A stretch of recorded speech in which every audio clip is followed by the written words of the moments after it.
Play your part in keeping Ireland free from foot and mouth disease.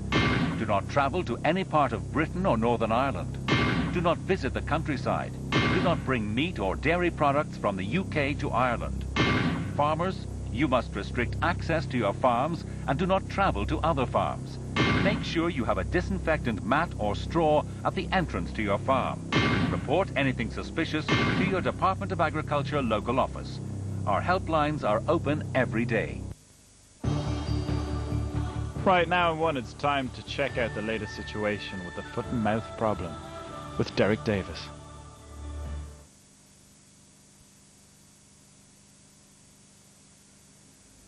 Good evening. Welcome to this evening's foot and mouth update. As a precautionary measure against the threat of foot and mouth disease, all visitor facilities at national parks, nature reserves, national monuments and historic properties owned or operated by Duchas, the Heritage Service, have been closed to the public until further notice. Kilmainham Jail, the Casino in Marino, the National Botanical Gardens, Stephen's Green and the Phoenix Park will remain open for the present, but the public are asked to refrain from visiting any of these sites as far as is possible for the moment. And now for some of our general do's and don'ts. Do not visit the countryside or travel from farm to farm. Do not engage in hunting, shooting, fishing and indeed many other outdoor pursuits. Enter farmland only with the permission of the farm owner. Do avoid gatherings of people, for example at sports or agri-events. And if you're planning to travel to Britain or Northern Ireland, don't do so unless it is absolutely necessary. If you have to travel, do not travel to the countryside. Don't mix or come into contact with farm animals or farmers. Dry clean clothes that you have worn in the UK or in the north. Under no circumstances should food be brought back into the Republic. Joining me now in studio is Peter Dargan, Director of the Consumers Association of Ireland.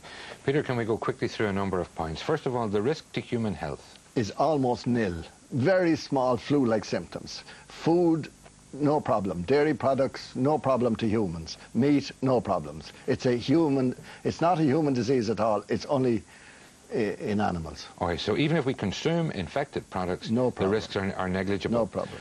What about the ability of raw meat and dairy produce to carry the disease? Yes, but so therefore what we're left over after eating our fat, we shouldn't throw it out in case the local goat or the local calf or whatever else gets some of it. We should be particular about what we throw out in case a susceptible animal, even a rat, gets it and can become infected. So even though cats and dogs cannot become infected, food left in a dish that could be taken by a rat could spread the disease. In that wide open chance, it's remote, but we have to think of everything, if you like. Okay. Some of the disinfectants, we're told, are not effective for the disinfection of vehicles, clothes, shoes and so on. Well, the like a Jace fluid is not, but all of the acid disinfectants, and there's a huge number of them out there commercially available, even washing soda, if there's a supply shortage, a 5% solution of washing soda is 100% effective. You know, there's a lot of people saying, you know, what's the big deal? There was even a letter from a veterinary colleague of yours in the UK recently. What's the big deal? The animals have only got something like a 5% mortality with this. Mm-hmm. So it doesn't kill the animal, it just reduces its body weight and its ability to yield milk. Yeah, that's true. But traditionally we've slaughtered, and all Europe has done the same. North America's done the same. But South America hasn't. South America and Asia and parts of Africa, it's endemic. But if you allow it to be endemic, number one, we as an exporting country can't export the 90% of our produce. No one else wants it. Because you have say an animal recovers, and as you say, 98% of them will recover. But it's been found in research that 3 years after an animal recovers, the virus was in their tonsil. Does that mean that they could still spread it? They could still spread it to an animal that had never been challenged. So we can't take that chance.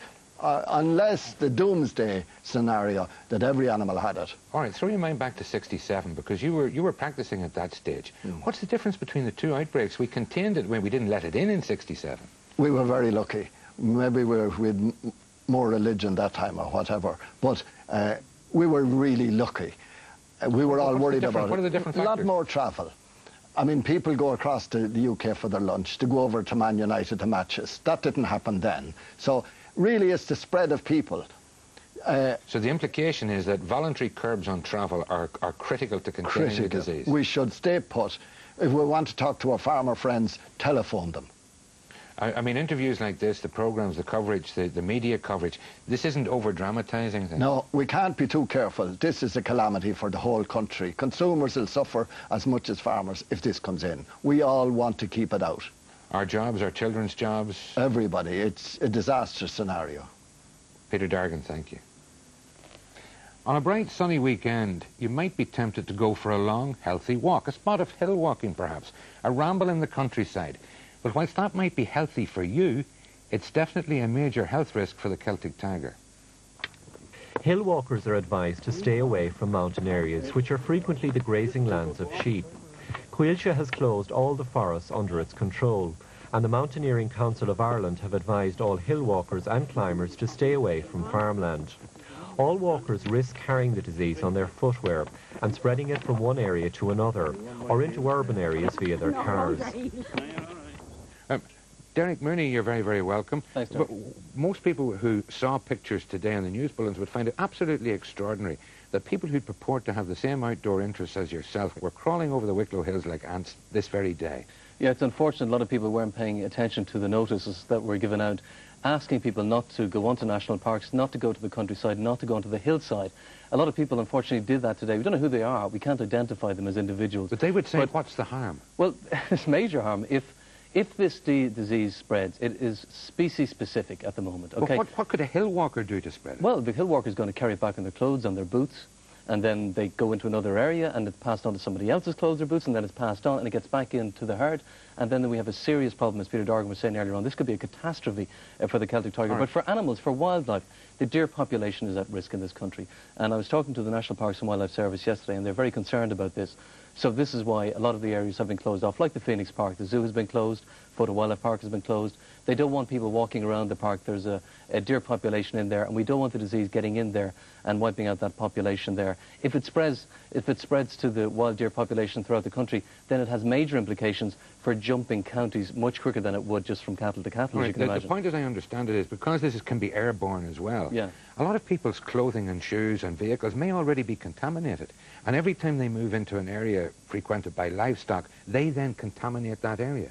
No, that's the possibility. So we have to be absolutely extra vigilant with the do's and don'ts you give out. You tell people to make sure that they disinfect. I mean, we're coming in here today into RTE, into a public building. We disinfect coming in. We walk over mats, and when we go out, we disinfect. We have to take the same precautions with our clothes if we have been in a contaminated area, that we take them off when we get home, and we wash them, and we change our clothes regularly. All right, in the UK and in the north, up to a very short time ago, we had one outbreak. One outbreak, yeah. Now we have? We still have only one outbreak in Northern Ireland. 48 cases in Britain, unfortunately. England, Scotland and Wales are now affected. The key word here is containment. We must contain the spread of this disease. Thankfully, Longford proved negative today, so we're in the clear so far, and that's good news. And the Minister for Agriculture has said no more transportation of livestock until Tuesday, and then only under permit. All right, you have a wildlife live special broadcast tomorrow, yeah. 2 minutes past 11, yep. RTE 1, about this problem and wildlife. And the likely impacts on wildlife, yeah. All right, Derek Mooney, thank you. If you're looking for more information and advice, the RTE Foot and Mouth website is constantly updated. The very latest information, you'll find it all there, including the names of suitable disinfectants, cancelled events, and so on. That website will also give you a list of helpline numbers. It can be found at www.rte.ie/foot and mouth. Now, we also have an email address for your queries, and that is footandmouth@rte.ie.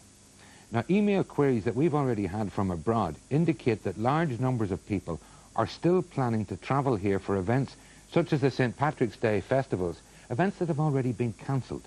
Please make every effort to let your friends from abroad know what the situation is here. Today's lunchtime edition of Foot and Mouth Update with Mairead McGuinness will be repeated tonight on RTE 1, well, really in the early hours of the morning at 1 o'clock. She'll be back again at 12 noon tomorrow, and I'll be here on Monday evening at 9:30. Meantime, a very good night.